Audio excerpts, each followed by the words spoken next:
کہ جو سعودی معاشرے میں جو نئی آزادیوں کا تعین ہوگا وہ شہزادے کی ذات سے بڑھ کر نہیں ہوگا. وہ شہزادہ اس بات کا تعین کرے گا کہ کسی شخص کو کس قدر بولنے کی لکھنے کی آزادی ہوگی. اگر وہ اس میں کوئی تنقید کا پہلو نکلے گا تو وہ پھر شہزادی کی شان میں گستاخی سمجھی جائے گی. تو یہ جمال خشوگی کا جو ایک مقدمہ تھا یا ان سے یہ مسئلہ سرزد ہوا. اب جمال خشوگی کا تعارف یہ ہے کہ دراصل وہ ان کے جو دادا تھے وہ ترکی النسل تھے، یعنی کہ ترکی نژاد ایک شہری تھے جنہوں نے سعودی خاتون سے شہری کی، اور پھر 40 کے عشرے میں وہ عبدالعزیز ابن سعود جو سعودی کنگ تھے، سعودی بادشاہ جنہوں نے مملکت سعودیہ کی بنیاد رکھی 32 میں، وہ ان کے ذاتی معالج تھے، یعنی طبیب تھے، ڈاکٹر تھے ان کے. تو یہ بہت ہی دہائیوں سے ان کا جو جمال خشوگی کا جو ان کے باو اجداد کا تعلق تھا وہ سعودی خاندان سے چلا آ رہا تھا، اور وہ خاصے باثر تھے. ان کے خاندان میں کئی ایسے بڑے بڑے کردار. عدنان خشوگی کا بین الاقوامی سطح پر بہت نام رہا، کبھی آپ گوگل کر کے دیکھ لیجیے، ان کے سے منسوب بہت ساری ایسی جو طلسم ہو شربہ داستانیں بھی موجود ہیں. تو وہ ایک ایسے جو عبقری کردار موجود رہے ان کے خاندان میں. تو جمال خشوگی ان خاندان کی ایک لیگیسی لے کر چلے آ رہے تھے. وہ بااثر تھے اور ان کی تعلیم بھی بین الاقوامی اداروں میں ہوئی تھی. تو وہ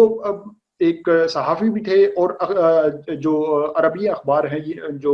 عرب سعودی عرب کا ایک بااثر اخبار ہے، اس میں کالم بھی لکھتے تھے. خاصے عرصے تک وہ سعودی جو حکومت تھی یا سعودی خاندان ان کی حمایت میں لکھتے رہے. سعودی جب محمد بن سلمان جب ولی عہد بنے تو وہ پھر امریکہ کے جو باثر اخبارات ہیں، واشنگٹن پوسٹ، اس میں کالم لکھتے رہے، تھنکس ٹینکس میں ان کے لیے بولتے بھی رہے. اور وہ سمجھتے تھے کہ اگر اس وقت سعودیہ کے کردار کو نئے انداز سے اگر لکھا جا سکتا تو وہ اس کی جو کردار ہوگا، معمار ہوگا، وہ محمد بن سلمان کی شخصیت ہوگی. لیکن ہوا یوں کہ جیسے جیسے محمد بن سلمان سے جو غلطیاں ہوتی گئیں، وہ وہاں پر جمہوریت کا ایک انہوں نے ریفارم کا ایک ایجنڈا لانے کی کوشش کی، لیکن اس کی آڑ میں پھر انہوں نے جو وہاں پر ان کے مخالفین تھے ان کی زبان بندی کی کوشش کی. اپنے خاندان کے جو افراد ان کے جن کی اختلافی رائے تھی انہیں قید و بند میں ڈالنے کی کوشش کی. تو جو جمال خشوگی تھے وہ ان کے مخالف ہوتے چلے گئے. اور پھر یہ وقت آیا کہ 2-3 سال مسلسل ان کی حمایت میں لکھنے کے بعد وہ 2017 میں 18 میں وہ چلے گئے تھے سعودیہ کو چھوڑ کر. وہ کینیڈا میں پہلے انہوں نے پناہ لی، لیکن ان کے پاس گرین کارڈ بھی تھا امریکہ کا. تو وہ پھر امریکہ اور کینیڈا اور اس طرح یورپ کے درمیان وہ سفر کرتے رہے، اور امریکن جو اخبارات، باثر اخبارات وہاں پر لکھتے بھی رہے. اور وہ پھر جب یہ مخالفت ایک حد سے بڑھنے لگی، ہوا یوں کہ اس دوران پھر جو سعودیہ کے جو محمد بن سلمان کے ایک ذاتی جو ان کا ایک قریبی ایک ان کا سیکشن تھا، اور اس کے جو ان کا ایک مشیر تھا جس کا نام سعود قحطانی ہے، اس کے ذمہ یہ ڈپٹی لگائی گئی کہ وہ جمال خشوگی کو قائل کریں کہ وہ جو ایسی تنقید ہے اس تنقید کو یا تو کم کریں یا پھر وہ تنقید کرنا بند کریں، اور اس کے بدلے میں انہیں جو ہے فنڈنگ بھی دی جائے گی، ان کے لیے تھنک ٹینک قائم کیا جائے گا، یا پھر سعودیہ میں ایک بڑی پوسٹ بھی دی جائے گی. لیکن جمال خشوگی جو تھے وہ اس سٹیج سے گزر چکے تھے، اور انہوں نے پھر وہ جو اپنے ایک جمہوری نظریے کے ساتھ وہ کاربند تھے، اسی نظریے کو لے کر وہ چلتے رہے. 2018 میں پھر انہوں نے کیا کیا کہ وہ اس قدر مخالفت میں چلے گئے محمد بن سلمان اور سعودی حکمران کی مخالفت میں، کہ انہوں نے پھر جو بیرون ملک یورپ میں دیگر ممالک میں جو سعودی ناقدین اور سعودی شہری تھے جو سعودی حکمران خاندان کے مخالف تھے، انہیں ملا کر ایک تنظیم کی بنیاد رکھنے کی کوشش کی کہ جس کا جو عنوان تھا وہ ڈیموکریسی کی ایک کوشش تھی. ایک ایسی جماعت جو ڈیموکریسی کی بحالی کے لیے سعودیہ میں کوشش کر سکتی ہے، ایسی جو جو جمہوری اقدار ہیں انہیں ان اصولوں کے لیے وہ اس کی بنیاد رکھنے کی کوشش کی گئی. اور اس تنظیم کا نام تھا democracy for the Arab world now, Dawn, یعنی کہ اس تنظیم کا یہ نام تھا، اور اس کی بنیاد رکھنے کی کوشش کی گئی. اور یہ کہا گیا کہ اس تنظیم سے وہ سعودی حکومت پر، حکمرانوں پر وہ پریشر ڈالیں گے کہ وہ وہاں پر جو جمہوری اقدار ہیں انہیں فروغ دیں، کہ جو خواتین کے حقوق ہیں یا جو وہاں پر مزدور طبقہ ہے جو بیرون ملک سے وہاں پر مزدوری کرنے آتا ہے انہیں بھی حقوق ملیں، اور جو وہاں پر حکومت کے خلاف جو اختلافی رائے رکھتا ہے انہیں بھی اپنا حق رائے استعمال کرنے کی اجازت ملے. سعودی خاندان جو ہے وہ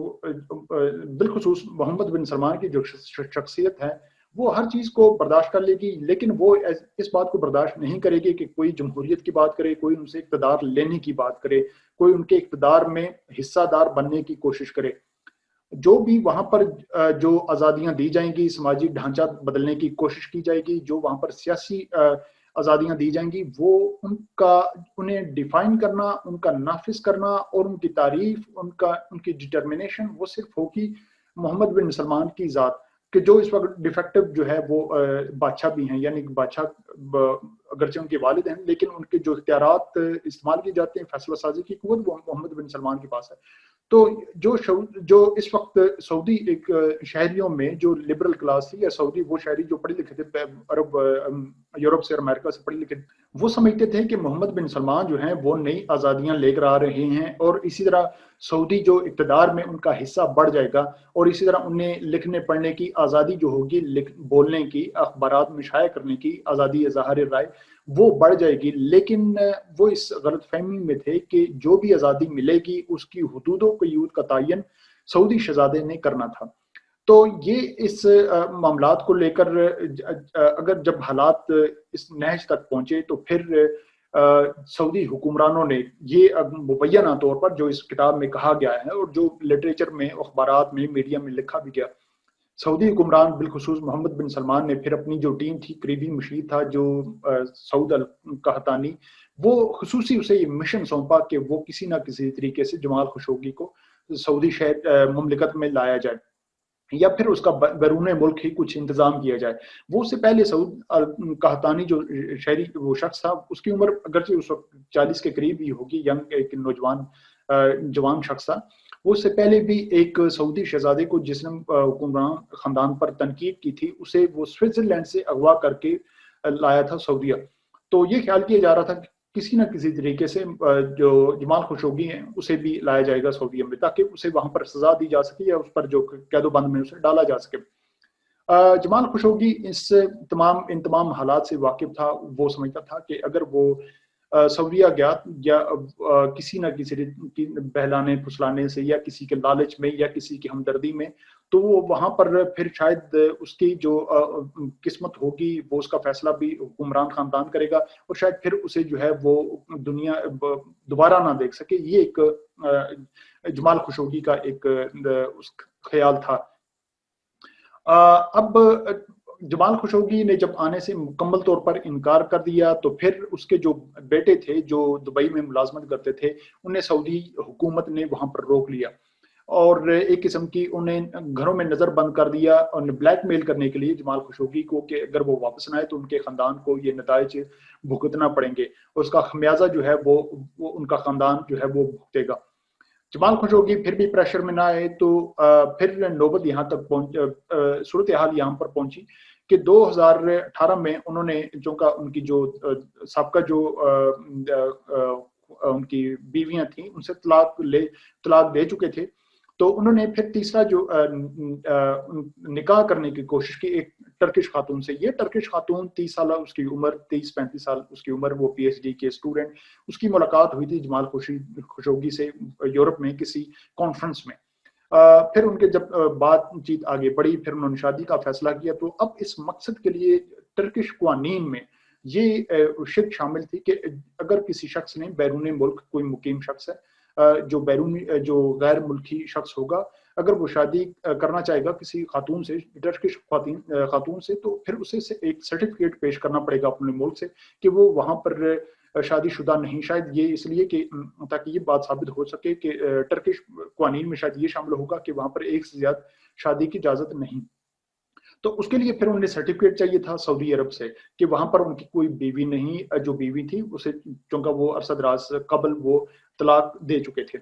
اب اس مقصد کے لیے انہیں سعودی سفارت خانہ جانا تھا، وہاں پر فارم فل کرنا تھا۔ وہ ایک مرتبہ پھر سعودی سفارت خانہ گئے، وہاں پر انہوں نے جب فارم اپلیکیشن سبمٹ کی، تو سعودی سفارت خانے میں چونکہ یہ اطلاع پہلے سے دی جا چکی تھی کہ اگر جمال خشوگی وہاں رابطہ کریں تو پھر اس کی جو اطلاع ہے وہ پھر سعودیہ میں دی جائے، جو انٹیلیجنس کے دفاتر ہیں۔ جب یہ اطلاع وہاں پر پہنچی تو پھر انہیں دوبارہ بلوایا گیا تاکہ وہ مزید جو اس کارروائی تھی اس سرٹیفکیٹ کے لیے، اس سلسلے میں انہیں وہ بلوایا گیا۔ 2 اکتوبر 2018 یہ جب ان کی وہاں پر طلبی ہوئی تو اس سے پہلے ہی سعودی جو حکومت تھی وہ اپنا پلان بنا چکی تھی. 2 اکتوبر 2018 وہ وہاں پر ایمبیسی میں گئے, سعودی جو ایمبیسی تھی استنبول میں, تو وہاں پر ایک پہلے ہی تیار 15 رکنی ایک جو ٹیم تھی سعودی حکومت کی جانب سے بھیجی گئی تھی, وہ وہاں پر موجود تھی. اب یہ کہا جاتا ہے کہ جو اس کتاب میں تفصیلات درج ہیں کہ 1:33 پر ان کا جب انٹرویو ہوا تو یہ تمام جو چونکہ ایمبیسیز میں کہا تو یہ جاتا ہے کہ ایمبیسیز جو ہیں وہ تو سیکیور ہوتی ہیں انٹیلیجنس پوائنٹ آف ویو سے, لیکن سعودی ایمبیسی میں اس وقت بھی کچھ ایسی ڈیوائسز ٹرکش حکومت کی جانب سے, ریاست کی جانب سے وہاں پر نصب کی گئی تھیں, جنہوں نے یہ تمام کارروائی کو ویڈیو نہیں لیکن آڈیو طور پر انہوں نے تمام کارروائی کو ریکارڈ کیا, اور یہی ثبوت تھے ٹرکش حکمرانوں ریاست کے پاس. اب جب ان کا انٹرویو ہوا 1:33 پر, تو وہاں پر یہ سعود قحطانی اور دیگر جو انٹیلیجنس حکمران تھے سعودیہ کی جانب سے بھیجے گئے تھے وہ افراد, انہوں نے پہلے قائل کرنے کی کوشش کی جمال خشوگی کو, جمال خشوگی نہیں مانے, تو 1:39 پر پھر انہیں قتل کیا گیا. اور پھر اسی جو مشینی آرا تھا جو وہ اپنے ساتھ نجی طیاروں میں لے کر آئے تھے, پوری ٹیم آئی تھی, اس میں ڈاکٹرز بھی شامل تھے اور اس میں اسپیشل جو انٹیلیجنس کے وہ افراد شامل تھے جو قتل و غارت میں یا اس قسم کے مشن میں ید طولہ رکھتے ہیں یا وہ ماہر تھے. انہوں نے پھر آ کر جمال خشوگی کو پہلے انہیں قتل کیا اور پھر ان کا جسم جو ہے وہ آرے سے کاٹا, پھر اسے محلول میں بدلا بھی, یعنی مکمل طور پر ان کا جسم ڈیزالو کیا. اور اس روز ویسے ایمبیسی کو جو ہے وہ ان کی جتنا بھی عملہ تھا اسے آف کیا گیا تھا تاکہ مشن جو ہے اپنی تکمیل تک پہنچے. اور پھر ہوا یوں کہ وہ اپنے ساتھ اسی 15 رکنی ٹیم میں ایسا بھی شخص تھا کہ جس کا ڈیل ڈول جو تھا وہ خشوگی سے ملتا جلتا تھا. خشوگی کو قتل کرنے کے بعد, یہ مشن مکمل کرنے کے بعد, انہوں نے اسی شخص کو خشوگی کے کپڑے پہنوائے اور اسی روپ میں رنگ روپ میں اسے جو ہے وہ اس کے عقبی جو دروازہ تھا سفارت خانے وہاں سے باہر روانہ کیا, اور یہ تاثر دینے کی کوشش کی کہ خشوگی جس اپنا انٹرویو مکمل کر کے اپنی ضابطے کی جو کارروائی تھی وہ مکمل کر کے واپس جا چکے ہیں, چونکہ ایمبیسی کے باہر جو ہے وہ CCTV کیمرے نصب ہیں. لیکن وہ بات بھول گئے کہ اس کی جو ریکارڈنگ تھی وہ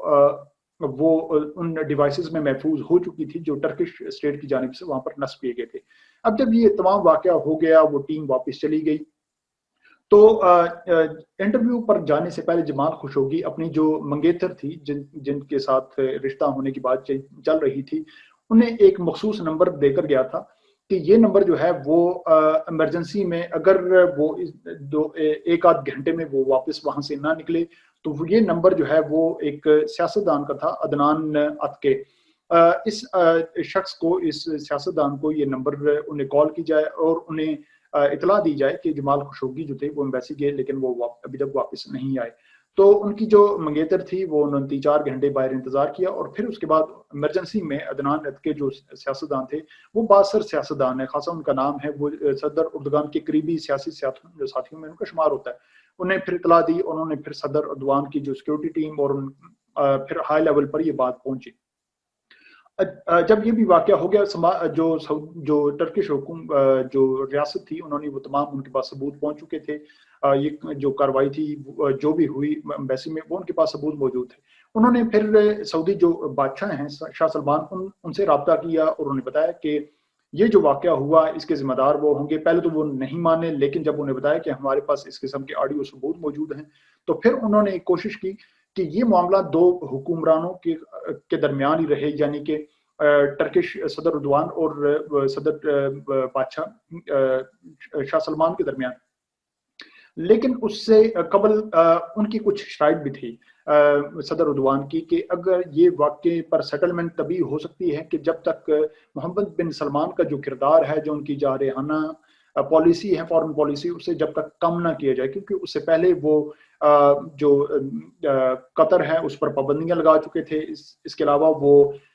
جو صدر اردوان ہیں ان کے خلاف بیانات بھی جاری کر چکے تھے اور اس قسم کے دیگر اقدامات لے جا چکے تھے. تو اس لیے صدر اردوان پہلے دن سے محمد بن سلمان کی جو جارحانہ خارجہ پالیسی تھی اس کے وہ خلاف تھے, اور وہ سمجھتے تھے کہ جب تک ان کا کردار کم نہیں کیا جائے گا اس وقت تک کوئی بات نہیں بنے گی. لیکن پھر چونکہ بات نہیں بنی